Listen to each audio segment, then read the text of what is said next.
Hey there everyone, welcome back to Bloodborne. Previously we returned to the Hunter's Dream where we could see that Gehrman or somebody had set the Hunter's Workshop ablaze. As we can see again, the doll directed us to the Great Tree where Gehrman offered to free us from the Hunter's Dream, and we agreed to submit our life, earning our first ending, Yharnam's Sunrise. We awoke the morning after, after the hunt essentially in Central Yharnam, forgetting everything and severed from the from the dream. And as I like to point out, I think it's really hilarious thinking about the idea that we came here to hunt beasts, and we woke up the next morning with a whole new set of gear, not knowing what happened. And I like to think that the blood cocktails went down pretty good that night. This time, we are going to refuse Gehrman's offer and see what happens. So let's talk to the doll again. Good hunter, you have come.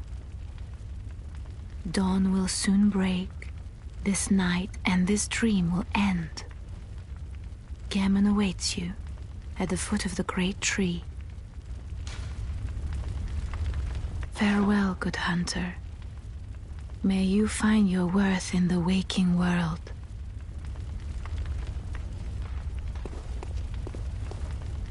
Okay, this is just a reminder that if you are doing all three endings at one time, you need to reload your original save file for backup to complete another ending, and you should just reawaken wherever you last saved. So for me, it was just in the Nightmare of Mensis because that was my backup point. So we're going to head back down to where Gehrman was. I am going to comment on a few things here this time. I wanted the first one to be more about the doll because, like I said, that's kind of her preferred. Her preference. So I had a couple things I was going to mention. First of all, the old hunter bone.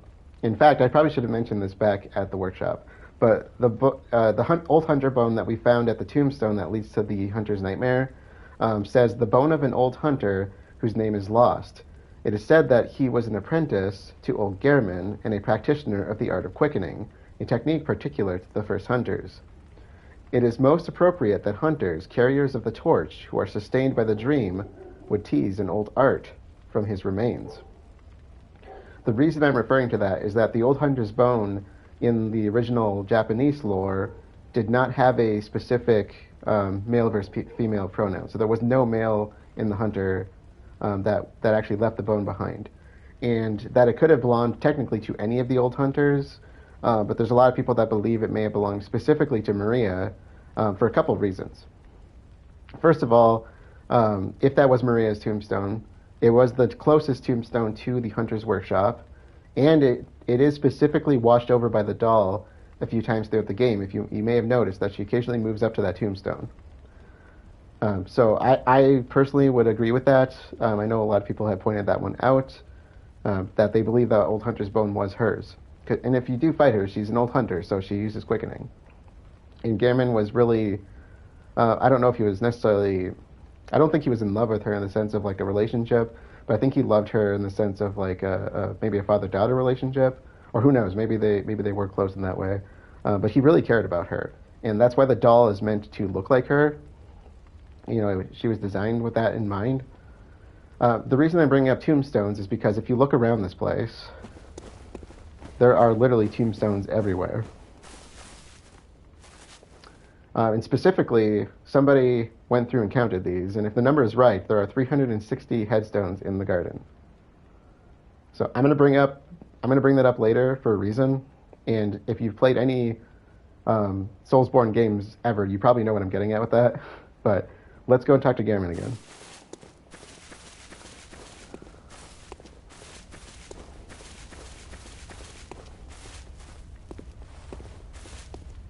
Good hunter, you've done well. The night is near its end. Now, I will show you mercy. You will die, forget the dream, and awake under the morning sun. You will be freed from this terrible hunter's dream. So we previously submitted our life, so this time we want to refuse. And you can probably guess what's going to come after this.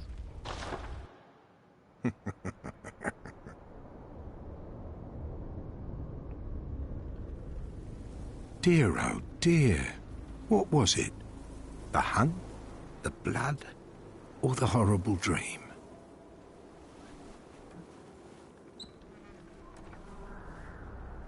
Oh, it doesn't matter.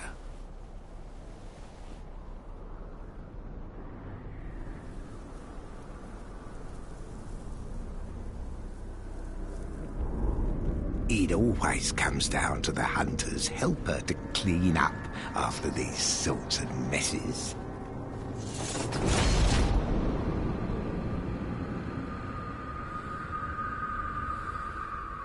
Tonight, Gehrman joins the hunt.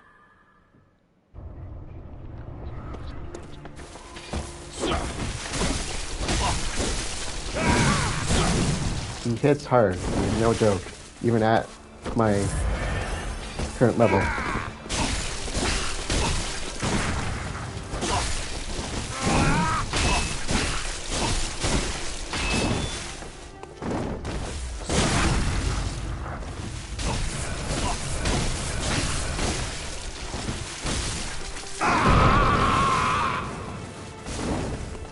Oh, he's using the quickening on us. Oh, no, got us. Dude's been sitting in a freaking wheelchair and he suddenly just gets his ass up and comes after us.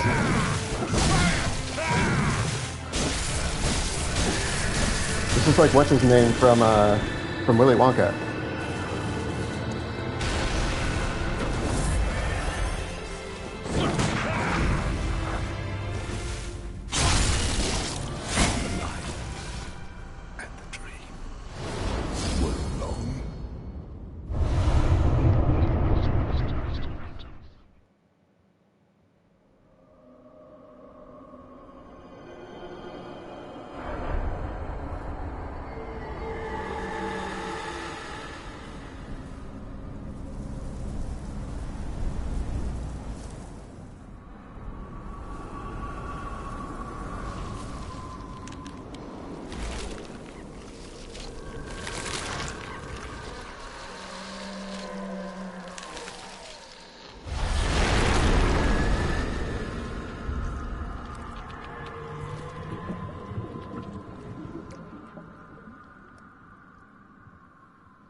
And so, the hunt begins again.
Good. All signed and sealed. Now, let's begin the transfusion. Oh, don't you worry. Whatever happens, you may think it all a mere bad dream.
Ah, you found yourself a hunter.